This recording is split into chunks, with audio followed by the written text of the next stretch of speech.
In this video, I'm going to be struggling to choose between the Novablast 3 and the Glideride 3.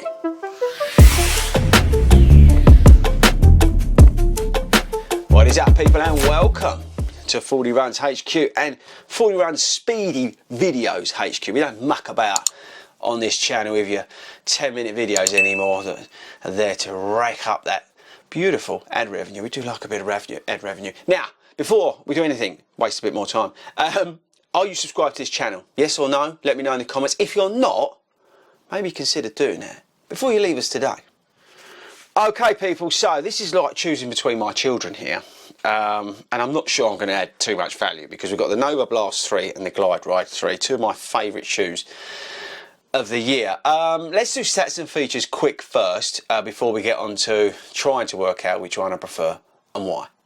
Okay, let's start with Glideride 3, very dusty and dirty Glideride 3, sorry about that, I'm waiting for a new pair to arrive. We've got the addition of Flight Foam Blast Plus, which has transformed the shoe back to what the first version was. We've got a layer of that in the shoe. We've got the guide sole technology, which is all about reducing ankle movements, saving energy, but also aiding that heel to toe transition. We've got a plastic plate up there as well, which is aiding with a little bit of propulsion off that toe because we've got quite a high toe spring. See the rocker there? It's got plenty of comfort around the heel.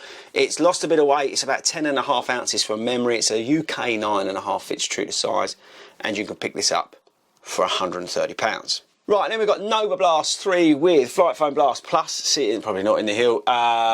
It's a little bit long for some, just watch out when you're picking your sizes, but for me it's a UK 9.5. Jacquard mesh upper, 10 ounces from memory, is it 9.95? Hang on, I wrote it down somewhere, people.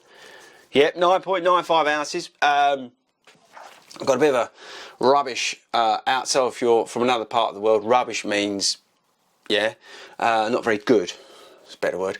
Outsole, but if you're worried about the outsole, get the TR version. What else do you need to know? It's got a 8mm drop in it.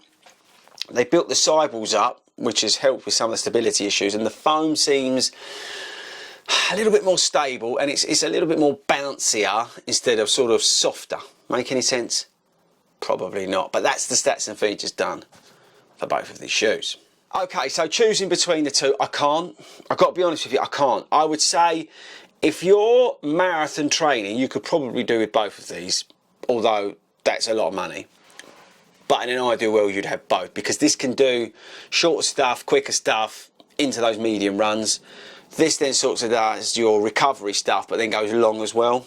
Yeah, and you could wear this on marathon day. Actually, you could wear both, but you could wear this on marathon day. So that's where I'm kind of at. If you put me up against the wall and say, "Fordy, I'm going to fire a bullet into your head," unless you choose one of these, I'm going to go with my heart, and that's the Glideride, because it's, well, I just love it, and I've loved all three versions of it, and that's probably why. But for me, it gives me that opportunity to go super long in it, like we did 21.5 miles in my last marathon training block in this shoe, and I could have carried on. It's just so easy to go long.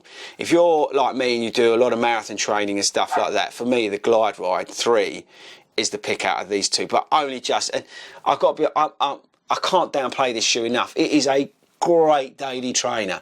If you only bought one shoe, well, you'd probably buy the Speed 3, but if you could only buy one shoe, it would be this one, I guess, because you know, and you're just an everyday runner. Maybe you don't do marathons every year, you just, you know, go out and run for your mental health.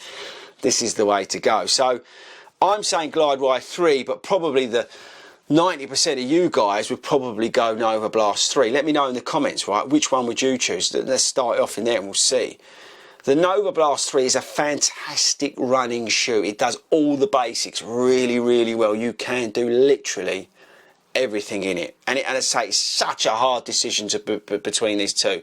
But like I said, if you put me against a wall, I would go Glideride 3, but purely because that's me as a runner and the way I run in terms of the mileage, and I'm in training blocks and all that kind of stuff. If you're not into that, then Novablast 3 is definitely the pick out of these two.